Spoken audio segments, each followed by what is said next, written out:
ternyata kalau Anda mau sukses di dalam startup, nomor satu adalah timing. Jadi bukan masalah modal, modal nanti ya yang kelima begitu.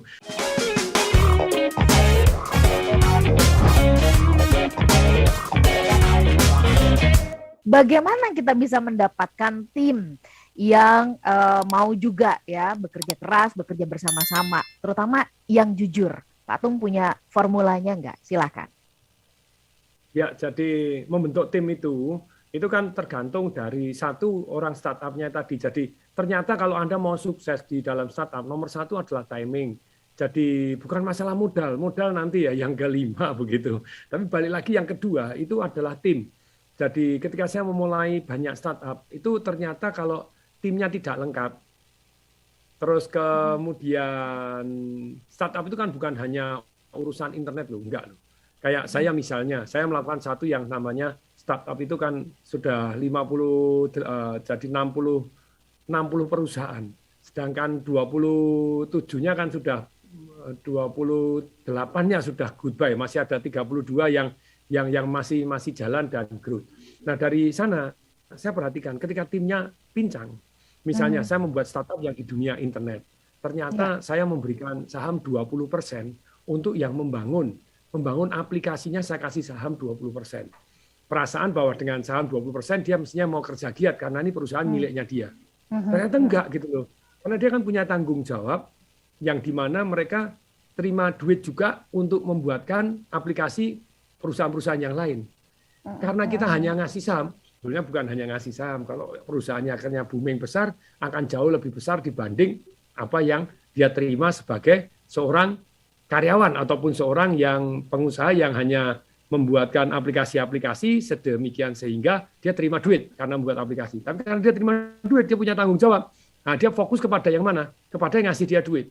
Yang ngasih saham tidak diperhatikan. Jadi tidak jadi terus. Tidak jadi terus problem. Jadi tim ini jadi bukan istilahnya kita punya goal terus kemudian siapkan tim, no. Tapi tim ini boleh kok memindahkan goal kita. Ajaib ya. Jadi kayak saya tim di Wakuliner. Wakuliner itu kan kita adalah perusahaan catering yang satu terbesar di Indonesia saat ini, gitu ya. Yang kita punya 15.000 item, punya 20 dapur, gitu ya. Jadi satu bulan lumayan ngasih makan sudah di atas 300.000 orang untuk cateringnya, gitu ya. Nah itu ternyata jadi dulu di awal-awalnya kita mempunyai satu startup itu yang paling penting timnya dulu, timnya taruh orang yang komitmen. Jadi memilih tim itu satu orangnya komitmen, yang kedua saling melengkapi. Nah, jadi punya komitmen saling melengkapi, bukan saling menjatuhkan. Kalau timnya ribut, iri-irian, tobat gitu. Jadi butuh kelengkapan juga. Contoh, misalnya kita startup satu dengan itu urusan hukum penting nggak? Penting. Penting. Urusan aplikasi penting nggak? Penting. Urusan istilahnya leadernya, tapi butuh orang yang komitmen. Kalau orang misalnya banyak orang datang ke saya, Pak Tung ayo kerjasama gini. Dia betul pengen menggunakan nama saya, menggunakan ekspertis saya, mungkin menggunakan modal saya, menggunakan kenalan saya. Very nice, itu namanya leverage. Tetapi dia sendiri tidak mau mencurahkan waktunya untuk, kalau kita ngomong paling kasar itu mati hidup di sini. Jadi timnya ketika tidak mati hidup di sini, mereka masih punya sampingan. Saya punya hemat.com zaman dulu gitu ya. Ya pimpinannya kita bayar, tapi dia bayarannya kelihatannya walaupun sudah lumayan menurut kami, tapi berkurang. Jadi sibuk jualan komputer, jualan A, B, C, D, E, G, ya susah, tidak konsentrasi di sana. Sedangkan partner-partner saya yang di sana juga nggak konsen. Saya juga nggak konsen, saya punya banyak perusahaan kok. Nah, jadi ketika saya punya dana, orang punya waktu, ya waktunya saya beli, ekspertisnya saya beli toh. Tapi kalau orangnya tadi masih tidak fokus di sana, ya repot.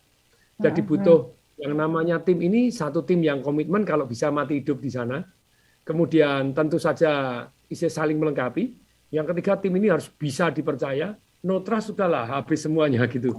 Jadi tim ini Anda tahu kurang di mana. Misalnya Anda mau kerjasama dengan si A, si B. Anda kurang apa? Mereka bisa melengkapi enggak? Bukan hanya pertemanan. Pertemanan boleh nggak usaha untuk berteman? Boleh, tapi tujuannya memang untuk berteman, bukan untuk berbisnis bersama-sama. Kalau mau sukses usahanya ya harus melengkapi ilmunya.